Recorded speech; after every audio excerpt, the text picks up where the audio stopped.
ሰላም ጤና ይስጥልኝ። የዕለቱን ዋና ዋና ዜናዎች ይዘን ቀርበናል። በቅድሚያም አርዕስቶቹን።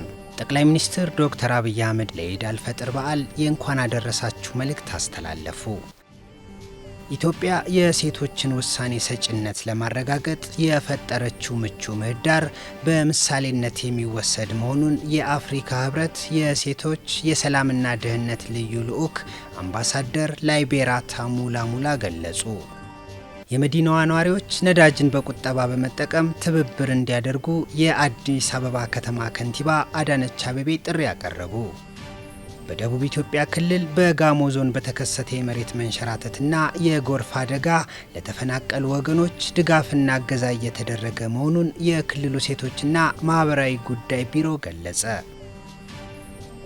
በኢትዮጵያ ተግባራዊ የተደረገው ሀገር በቀል የኢኮኖሚ ሪፎርም ሀገሪቱን ምቹ የኢንቨስትመንት መዳረሻ ከማድረግ ባለፈ ኢኮኖሚዋን ወደ ላቀ ደረጃ እያሸጋገረ መሆኑን የአንሞል ፕሮዳክትስ ጄኔራል ማናጀር ራጂብ ሻርማ ገለጹ። ዜናዎቹን በዝርዝር እንመለከታለን። ከዜናዎቹ ጋር አንዱን ሰው ሽፈራው ነኝ። አብራችሁን ቆዩ። ጠቅላይ ሚኒስትር ዶክተር አብይ አህመድ ለኢድ አልፈጥር በዓል የእንኳን አደረሳችሁ መልእክት አስተላለፉ። ጠቅላይ ሚኒስትሩ በማህበራዊ ትስስር ገጻቸው ህዝበ ሙስሊሙን እንኳን ለ1447ኛው የኢድ አልፈጥር በዓል አደረሳችሁ ብለዋል። በተቀደሰው ወር ከክፋት የተቆጠቡ ለድሆችና አቅመ ደካሞች ዘካትን የሰጡ የበደሏቸውን ይቅር ለማለት የደፈሩ በሐሴትና በመንፈሳዊ ኃይል ተሞልተው ለኢድ ይደርሳሉ። ይህን የኢድ አልፈጥር በዓል እነዚህን መልካም እሴቶች እያሰብን ሶስቱን ጤናማ መስመሮችንም ጸናን እንድናከብረው አደራ ላለው ሲሉ ተናግረዋል። በተመሳሳይ ምክትል ጠቅላይ ሚኒስትር ተመስገን ጥሩነህ ለ1447ኛው የኢድ አልፈጥር በዓል ባስተላለፉት የእንኳን አደረሳችሁ መልእክት የኢድ አልፈጥር በዓል በመተባበር የደስታ ብርሃን የሚንጸባረቅበት ህይወት በበጎነት የምትደምቅበት ታላቅ ዕለት ነው ብለዋል። በታላቁ የረመዳን ወር ጾሙ ከእምነቱ በተሻገረ አስተሳስቦናል፣ ሶላት አቀራርቦናል፣ ኢፍጣሩ በአንድ ማዕድ ዙሪያ ሲያሰባስበን ከርሟል፣ ኢትዮጵያዊ አብሮነታችንን በተግባር አሳይቷል ሲሉም ገልጸዋል። ለሰው ልጆች ሁሉ ጠቃሚ የሆኑት የኢድ አልፈጥር እሴቶች ለሀገር ግንባታ አስፈላጊ እሴቶች ናቸው። ስለሆነም በታላቁ የጾም ወቅት የተጀመረውን ህብረትና መተዛዘን ዘላቂነቱን ማስቀጠል እንደሚገባ አስገንዝበዋል። ኢትዮጵያ የሴቶችን ውሳኔ ሰጭነት ለማረጋገጥ የፈጠረችው ምቹ ምህዳር በምሳሌነት የሚወሰድ መሆኑን የአፍሪካ ህብረት የሴቶች የሰላምና ደህንነት ልዩ ልዑክ አምባሳደር ላይቤራታ ሙላሙላ ገለጹ። በኢትዮጵያ ብሔራዊ ምርጫ ቦርድ የጊዜ ሰሌዳ መሰረት ግንቦት 24 2018 ዓ.ም ድምጽ በሚሰጥበት የዘንድሮ ጠቅላላ ምርጫ የመራጮች ምዝገባ ከየካቲት 28 2018 ዓ.ም ጀምሮ እየተካሄደ ይገኛል። አምባሳደሯ ከኢዜአ ጋር በነበራቸው ቆይታ የአፍሪካ ህብረት አባል ሀገራት ሀገራዊ ምርጫ ነፃ፣ ፍትሐዊና ሰላማዊ መሆኑን ለማረጋገጥ የምርጫ ታዛቢ ቡድን እንደሚያሰማራ ገልጸዋል።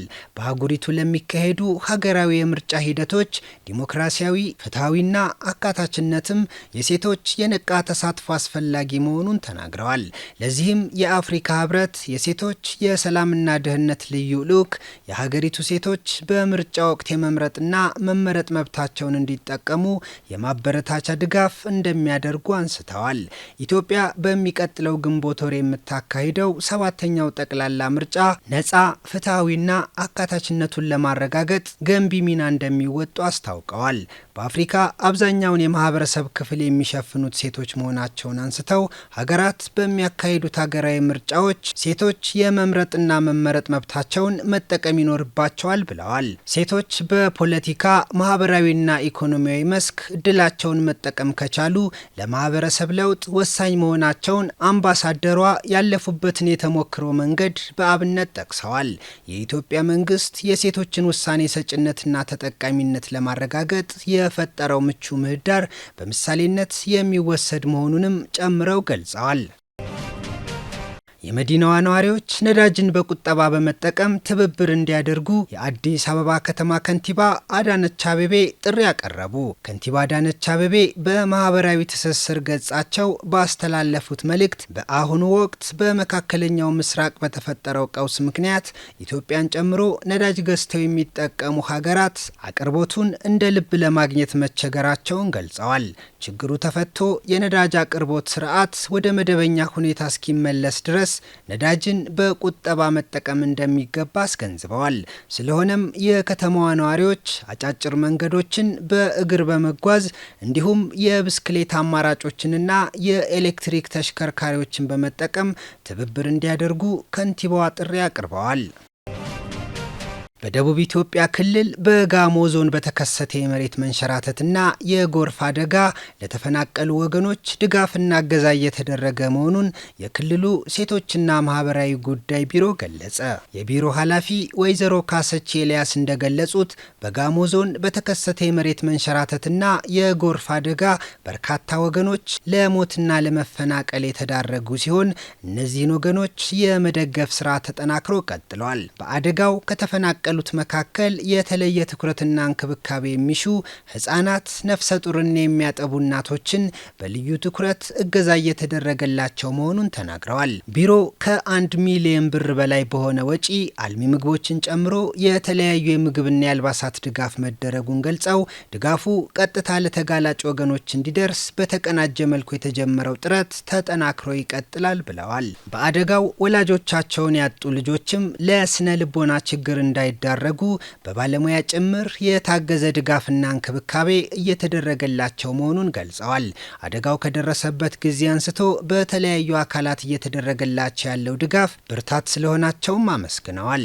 አስተያየት ሰጪዎቹ በበኩላቸው ለህፃናትና እናቶች በተለየ መልኩ እገዛና ድጋፍ እየተደረገላቸው መሆኑን ተናግረዋል።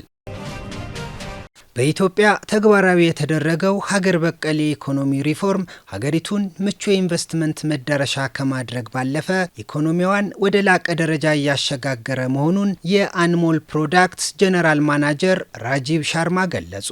ጄኔራል ማናጀሩ ከኢዜአ ጋር ባደረጉት ቆይታ መንግስት የወሰዳቸው የማሻሻያ እርምጃዎች ለውጭ ባለሀብቶች የፈጠሩትን ምቹ ሁኔታ አብራርተዋል። በኢትዮጵያ የተፈጠረው ምቹ የኢንቨስትመንት ሁኔታ ለህንድ ባለሀብቶች ሰፊ እድል መፍጠሩን ጠቅሰዋል። በተለይም የህንዱ ጠቅላይ ሚኒስትር ናሬንድራ ሞዲ በቅርቡ በኢትዮጵያ ያደረጉት ጉብኝት የሁለቱን ሀገራት የኢንዱስትሪና የኢንቨስትመንት ትብብር ወደ ላቀ ደረጃ አሸጋግሮታል ብለዋል። ሀገሪቱ በሀገር በቀል የኢኮኖሚ ማሻሻያው ቀደም ሲል ለውጭ ባለሀብቶች ዝግ የነበሩ የንግድ መስኮችን ክፍት ማድረጓ የኢንቨስትመንት አቅሟን በእጅጉ እንዳሳደገው ለአብነት ጠቅሰዋል። ኢትዮጵያ ሳቢ የኢንቨስትመንት መዳረሻ ያደረጓት ምክንያቶች በርካታ መሆናቸውንም ጨምረው ጠቅሰዋል።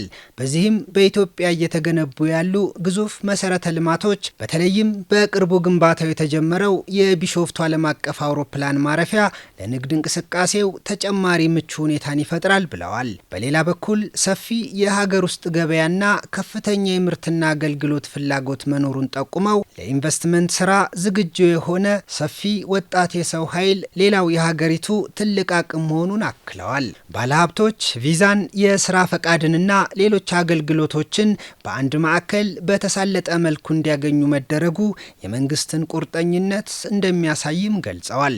በውጭ ምንዛሬ በኩል የተወሰደው እርምጃም ጤናማ የገበያ ሁኔታን በመፍጠር ኢንቨስተሮች እኩል የውድድር ሜዳ እንዲያገኙና ተወዳዳሪ አቅም እንዲገነቡ ማስቻሉንም ተናግረዋል።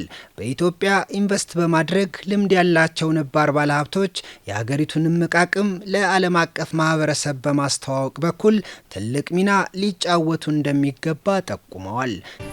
ዜናው አበቃ። ሰላም ቆዩን።